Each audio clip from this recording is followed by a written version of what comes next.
नमस्कार, आप देख रहे हैं देश का सबसे पहला समझाने वाला बुलेटिन। खबर तो समझिए, मैं हूं आपके साथ लक्ष्मी। इस प्राइम टाइम बुलेटिन में हम आपको दिन भर की सबसे चर्चित और असरदार खबरें दिखाते हैं और उन्हें आसान भाषा में विस्तार से समझाते हैं। तो आइए सबसे पहले नजर डालते हैं आज की 4 बड़ी खबरों पर शॉर्ट में, और उसके बाद एक एक करके पूरी कहानी समझेंगे। तो देखिए, शराबबंदी पर मांझी के सवाल को हम लोग समझने वाले हैं कि आखिर मांझी ने सवाल क्यों उठाए हैं शराबबंदी पर।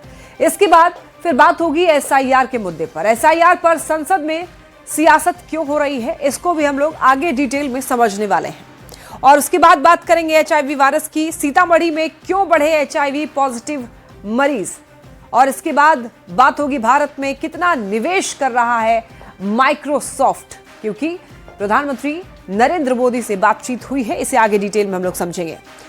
तो आइए सबसे पहले हम लोग बात करेंगे शराबबंदी पर सवाल की। केंद्रीय मंत्री और हम के संयोजक जीतन राम मांझी ने एक बार फिर बिहार की शराबबंदी पर बड़ा सवाल खड़ी कर दिया है। मांझी का कहना है कि कानून का सबसे ज्यादा बोझ गरीबों पर है, जबकि असली तस्कर आज भी खुलेआम धंधा चला रहे हैं। मांझी ने साफ आरोप लगाया है कि शराबबंदी को फेल करने में कुछ अधिकारियों की मिलीभगत है और प्रशासन की लापरवाही की वजह से तस्करी रुकने के बजाय और बढ़ रही है। जाहिर है, इतना सीधा आरोप आते ही बिहार की सियासत गर्म है। शराबबंदी को लेकर हमेशा से मुखर रहे केंद्रीय मंत्री और हम सेक्युलर के संयोजक जीतन राम मांझी ने एक बार फिर अपनी ही सरकार को घेरा है। और वे लोग तो इतना बड़ा तस्कर हो गए हैं कि बड़ा बड़ा चुनाव भी लड़ रहे हैं। हम लोग चुनाव को जीते भी हैं, लेकिन उन पर कोई कार्रवाई नहीं हो पा रही है। इसमें मिलीभगत है हमारे पदाधिकारियों का। मांझी ने कहा है, शराब तस्करी करने वाले पकड़े नहीं जा रहे, बल्कि गरीबों को पकड़ा जा रहा है, जबकि नेता मंत्री से लेकर बड़े बड़े अधिकारी तक रात 10 बजे के बाद महंगी महंगी शराब पीते हैं। इंजीनियर है, एमएलए है, मंत्री है, एसपी है, कलेक्टर है, जज है, ये लोग 50,000 का, 30,000 का, लाख रुपया का बोतल लेते हैं। 10 बजे के बाद ये लोग पीते हैं। मांझी ने कहा, अधिकारियों की मिलीभगत से शराबबंदी को फेल किया जा रहा है। शराबबंदी पर मांझी के बयान ने फिर से सियासी बहस छेड़ दी है। बिहार में शराब माफियाओं को कैसे संरक्षित किया जा रहा है, इसका पोल केंद्रीय मंत्री जीतन राम मांझी जी ने खोलकर रख दिया है। आरजेडी और कांग्रेस के नेता मांझी के बयान का हवाला देते हुए शराबबंदी को फेल बता रहे हैं। सावधान हो जाओ मुसहर समाज के लोगों, शराब में बर्बाद कर देंगे जीतन मांझी आप लोगों को। तो दूसरी ओर जेडीयू और बीजेपी नेताओं ने कहा है कि शराब बेचने और पीने वालों पर लगातार एक्शन हो रहा है, कोई बचेगा नहीं, चाहे बड़ा हो या छोटा। शराब तस्करों के खिलाफ बड़ी कार्रवाई निरंतर जारी है। कोई गड़बड़ करने वाला एक भी बचने वाला नहीं है, चाहे कोई भी हो। शराबबंदी पर दिए गए जीतन राम मांझी के बयान के बाद कई तरह के सवाल उठ रहे हैं। सवाल ये कि क्या शराबबंदी के बावजूद बड़े बड़े लोग पी रहे हैं शराब? तस्करों पर कार्रवाई नहीं, सिर्फ गरीब पकड़े जा रहे हैं। और क्या अधिकारियों की मिलीभगत से फेल की जा रही है शराबबंदी? न्यूज़ 18 के लिए गया से एलन लीली और पटना से रजनीश कुमार के साथ ब्यूरो रिपोर्ट। तो शराबबंदी पर जीतन राम मांझी ने सवाल क्यों उठाए हैं, आइए हम लोग इसको समझते हैं। देखिए, जीतन राम मांझी ने यह कहा कि शराबबंदी में गरीब लोग पकड़े जाते हैं और अमीर लोग रात 10 बजे के बाद शराब पीते हैं। यानी कि उन्होंने सीधा सीधा आरोप अगर किसी पर लगाया है तो अधिकारियों पर, पदाधिकारियों पर। उन्होंने कहा कि अधिकारियों की मिलीभगत से शराबबंदी फेल हो रहा है। तो ऐसे में उन्होंने ये कहा कि कभी कभी शराब को दवा के तौर पर भी इस्तेमाल किया जाता है, तो दवा के लिए शराब ले जाने की छूट होनी चाहिए। अब देखिए, बिहार में शराबबंदी कानून को हम लोग समझ रहे हैं कि आखिर किस तरीके से शराबबंदी कानून जो है वो फेल होता जा रहा है। देखिए, बिहार में 5 अप्रैल 2016 से पूर्ण शराबबंदी कानून लागू किया गया, और बात आपको ये पता होगी कि महिलाओं के कहने पर शराबबंदी लागू हुई थी। बिहार में 9 साल से शराबबंदी कानून लागू है, लेकिन अब तक 3 बार कानून की समीक्षा हो चुकी है। लेकिन इस बीच सबसे बड़ा सवाल यह है कि शराबबंदी कानून कितना कारगर है, और इस सवाल के जवाब में हम आपसे यही कहना चाहेंगे कि शराबबंदी कानून पूरी तरह से कारगर नहीं है। बीच बीच में तस्करी की खबरें आती रहती हैं, देसी शराब बनाने की खबरें भी आती हैं, और तो और जहरीली शराब से मौत की खबरों से भी आप लोग परिचित होंगे। सरकारी आंकड़े की अगर बात करें तो ये आंकड़े ये बताते हैं कि जहरीली शराब से अब तक 190 मौत हो चुकी है राज्य में। और इसके बाद आपको इससे जुड़ी हुई केस के बारे में भी बताते हैं। देखिए, 31 मार्च 2025 तक 9,36,000 केस दर्ज हो चुके हैं इस मामले में और कुल 14,32,000 लोग गिरफ्तार हो चुके हैं और 3 करोड़ 86 लाख लीटर शराब भी जब्त किया जा चुका है।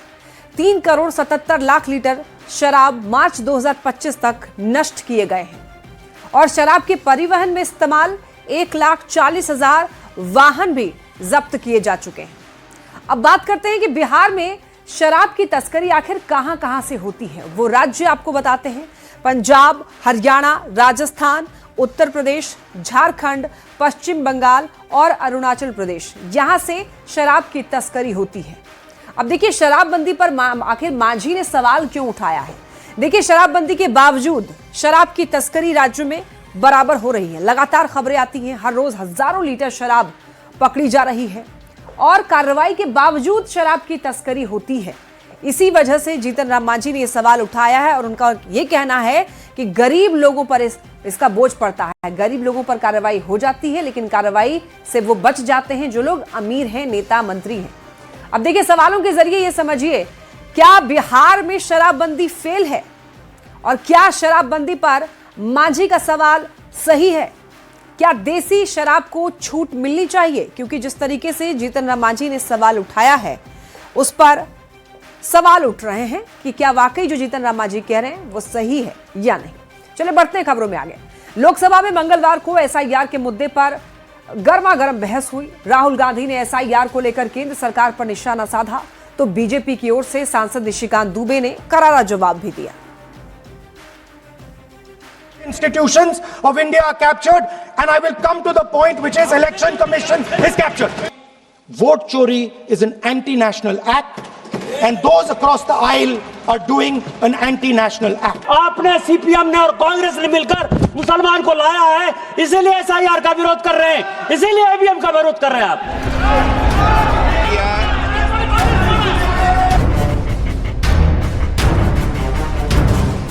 एसआईआर के मुद्दे पर राहुल गांधी ने मोदी सरकार पर निशाना साधा तो जवाब देने के लिए बीजेपी की ओर से सांसद निशिकांत दुबे खड़े हो गए।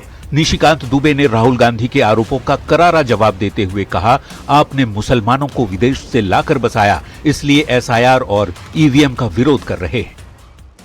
इंदिरा गांधी ने इसी वोट चोरी करके जब रायबरेली का चुनाव जीता और जब फैसला हुआ कोर्ट का, तो ऐसा सिचुएशन इस व्यक्ति ने पैदा किया, इस पार्टी ने पैदा किया कि आपको आश्चर्य होगा कि 3 जज को बाईपास करके एक ऐसे चीफ जस्टिस को बना दिया जो 8.5 साल तक इसका मुख्य न्यायाधीश रहा। प्रेस की पूरी स्वतंत्रता खत्म हो गई। इंडियन एक्सप्रेस के एडिटर रामनाथ गोयनका से लेकर सारे लोग जो कुछ कहते थे, और यह केवल इस संविधान संशोधन में हुआ।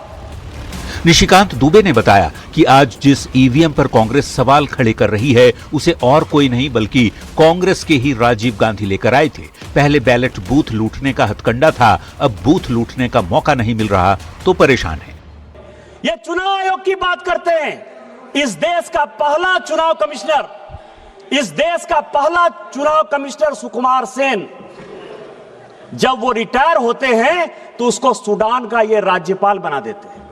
वीएस रमा देवी जब रिटायर होती है उसको हिमाचल का गवर्नर बना देते हैं।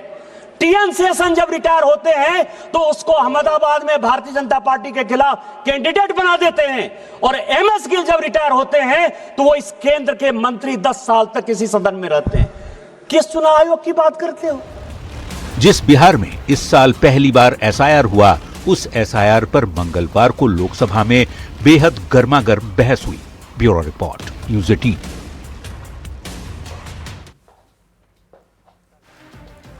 तो आइए एसआईआर को समझते हैं, आखिर बहस क्यों छिड़ी हुई है। देखिए, एसआईआर यानी स्पेशल इंटेंसिव रिवीजन। अब देखिए, 2025 में बिहार में एसआईआर हुआ और एसआईआर को लेकर इलेक्शन कमीशन ने क्या कहा आपको बताते हैं। दरअसल इलेक्शन कमीशन का कहना है कि वोट शुद्धिकरण के लिए एसआईआर बहुत जरूरी है। अवैध वोटर की छंटनी के लिए भी एसआईआर बहुत जरूरी है और वैध वोटर को जोड़ने के लिए एसआईआर एक सही प्रक्रिया है।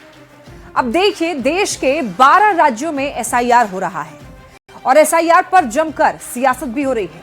लोकसभा में एसआईआर पर बहस हुई और एसआईआर पर बहस के दौरान राहुल गांधी ने क्या कहा ये आपको बताते हैं। इनका कहना है कि वोट चोरी एक राष्ट्र विरोधी काम है। चुनाव आयुक्त की नियुक्ति के पैनल पर राहुल गांधी ने सवाल खड़े कर दिए।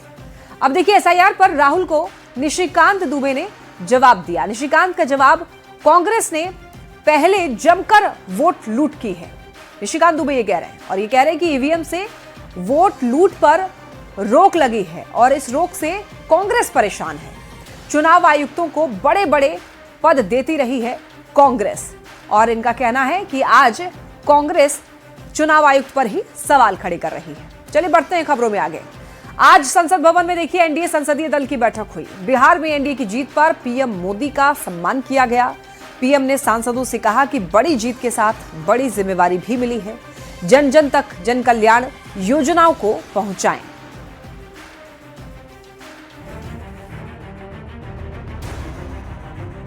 चौदह नवंबर 2025 बिहार की जनता का प्रचंड जनादेश एनडीए के पक्ष में आया और इस बम्पर जीत के 25वें दिन दिल्ली के संसद भवन के अंदर से ये तस्वीर सामने आई है। एनडीए के सांसदों ने बिहार में एनडीए की प्रचंड जीत मिलने पर पीएम मोदी का सम्मान किया। बिहार की जनता ने आदरणीय प्रधानमंत्री जी के नेतृत्व में बहुत ही प्रचंड बहुमत दिया है, अपार समर्थन दिया है, आशीर्वाद दिया है। इस बात को लेकर हम सभी लोगों ने प्रधानमंत्री जी को बधाई दी है। एनडीए संसदीय दल की बैठक में प्रधानमंत्री मोदी ने साफ कहा कि जितनी बड़ी जीत मिली है, जनप्रतिनिधियों को उससे ज्यादा मेहनत करके जनता तक जन कल्याण की योजनाएं पहुंचानी होंगी। कि जो नया दिशा प्रधानमंत्री जी ने जो आज दिया है, हम उसी पे चले। जाहिर सी बात है, बड़ी जीत के साथ जिम्मेवारी भी बड़ी मिली है। न्यूज़ 18 के लिए दिल्ली से अमितेश सिंह के साथ ब्यूरो रिपोर्ट। देखिए एनडीए संसदीय दल की बैठक हुई। पीएम मोदी को इस बैठक के दौरान बिहार का विजयी हार पहनाया गया और आपको बताते चलें एनडीए के संसदीय दल की बैठक में पीएम मोदी का स्वागत क्यों हुआ ये आपको समझाते हैं। देखिए बिहार में एनडीए को बम्पर जीत मिली और अगर आंकड़े से समझें तो यहां पर एनडीए को 202 सीटें मिली और महागठबंधन के हिस्से आई 35 सीटें और 6 सीटें अदर्स के हिस्से में। अब देखिए एनडीए संसदीय दल की बैठक में पीएम मोदी का स्वागत क्यों हुआ इस पर हम लोग बात कर रहे हैं। तो देखिए यहां पर बिहार चुनाव को लेकर एसआईआर कराया गया था और खूब इसमें इसको लेकर दरअसल विवाद हुआ। एसआईआर पर खूब राजनीति हुई और इसी बीच बिहार चुनाव भी हुआ। तो बिहार चुनाव एसआईआर के फैसले का एक लिटमस टेस्ट था और रिजल्ट से एसआईआर को लेकर लोगों की सोच का भी पता चलना था। बिहार चुनाव में एनडीए की शानदार जीत हुई। बिहार की जनता ने विपक्ष के आरोपों को नकार दिया। अब देखिए यहां पर अगर हम लोग समझें 2025 चुनाव के रिजल्ट को तो ये आंकड़े बता रहे हैं कि 2010 में क्या था और 2005 में क्या आंकड़े था। तो इस तरीके से आप समझ सकते हैं हर 5 साल के बीच का गैप और जब एसआईआर हुआ, एसआईआर के बीच जब चुनाव हुआ बिहार में तो यहां पर क्या आंकड़ा रहा और कितनी बम्पर जीत एनडीए की हुई। एनडीए की 2025 में एसआईआर की प्रक्रिया के बावजूद यहां पर 202 सीटें एनडीए के हिस्से में आई और इसी वजह से ये जीत बहुत बड़ी जीत एनडीए के लिए रही। देखिए एनडीए संसदीय दल की बैठक में पीएम मोदी का स्वागत किया गया और एनडीए के लिए बहुत बड़ी जीत है। 2010 के बाद पहली बार इतनी बड़ी जीत एनडीए को मिली। बिहार की जीत से एनडीए और ज्यादा मजबूत हो गया है। बिहार की जीत में पीएम मोदी बहुत बड़ी भूमिका निभा चुके हैं। सीएम नीतीश और पीएम मोदी के चेहरे पर ही ये चुनाव जो है वो लड़ा गया और जनता ने मुहर भी लगाई इन दोनों के चेहरों पर। एनडीए के सांसदों ने पीएम मोदी का आभार जताया एनडीए की बम्पर जीत बिहार में होने के लिए।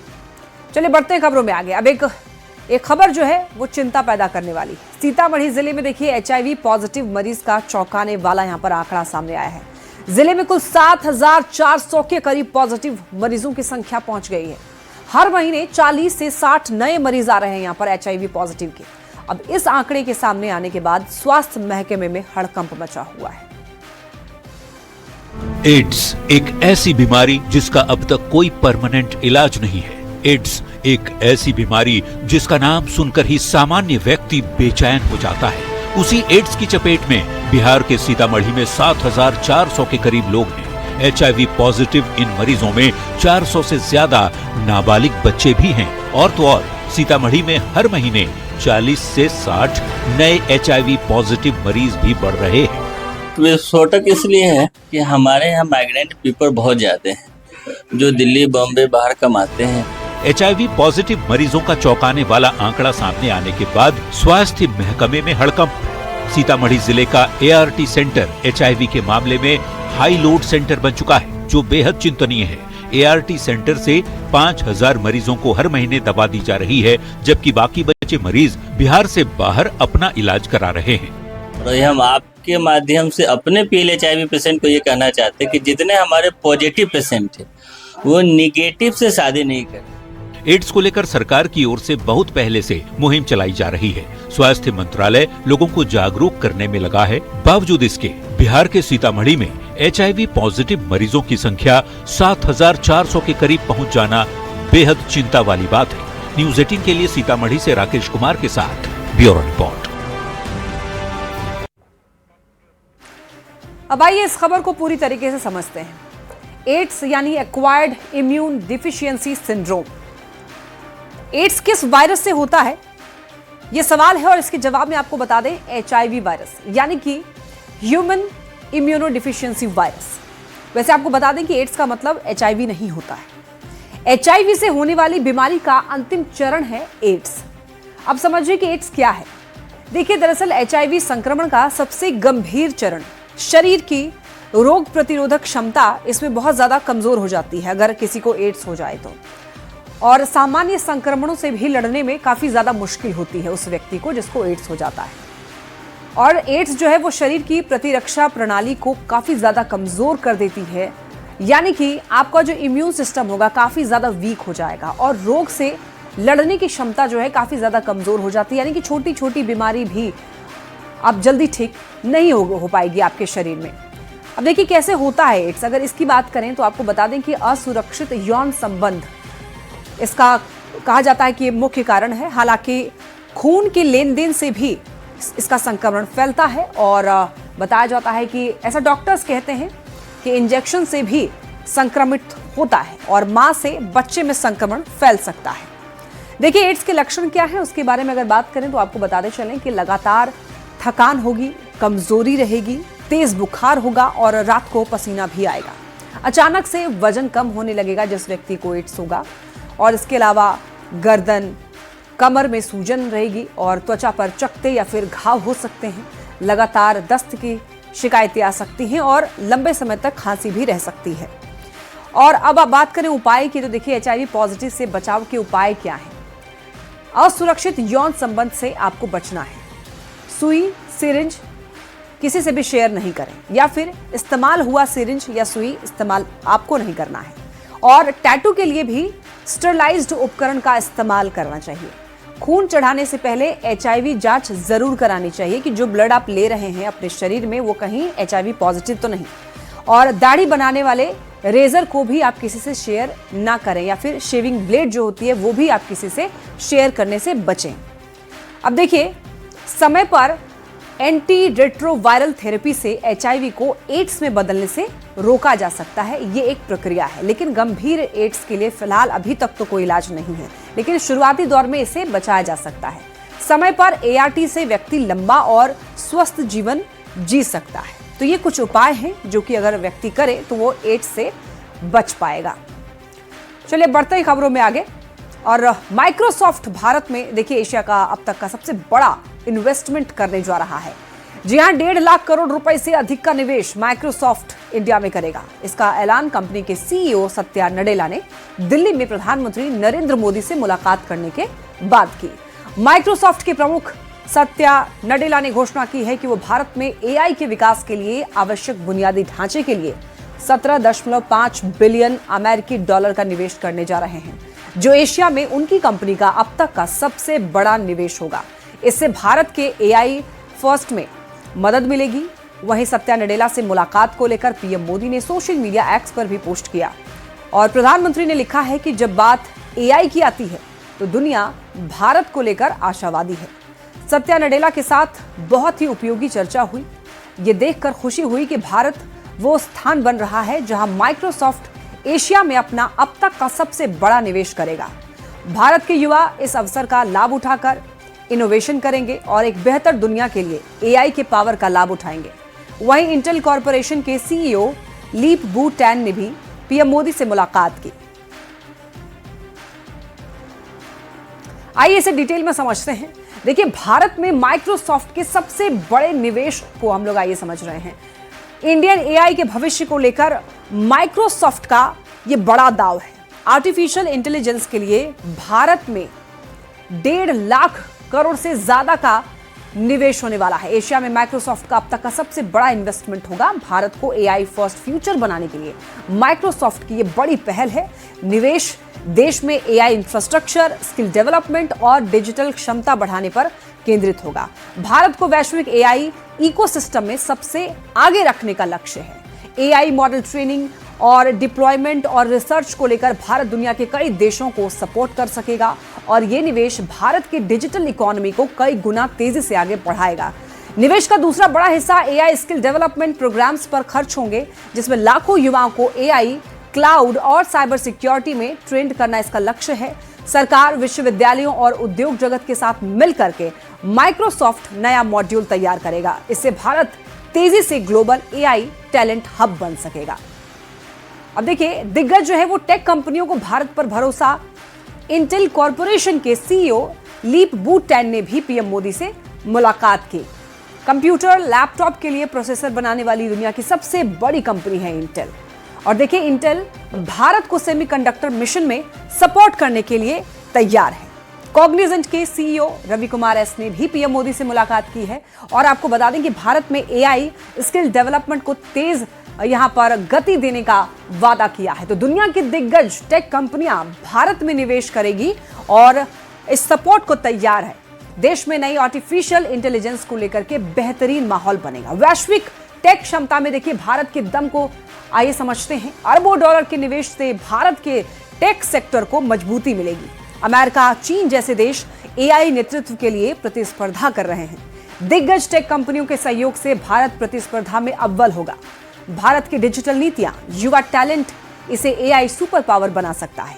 माइक्रोसॉफ्ट, इंटेल, कॉग्निजेंट जैसी दिग्गज कंपनियों को भारत पर भरोसा है और यह भरोसा भारत को एआई हब के तौर पर स्थापित करेगा। आने वाले वर्षों में रोजगार, रिसर्च और हाई वैल्यू टेक्नोलॉजी को इससे रफ्तार मिलेगी। तो भारत पर यह भरोसा, इससे युवाओं को काफी ज्यादा फायदा होने वाला है। चलिए, इसी के साथ इस बुलेटिन में फिलहाल इतना ही। तमाम खबरों के लिए आप देखते रहिए न्यूज़ 18 बिहार झारखंड।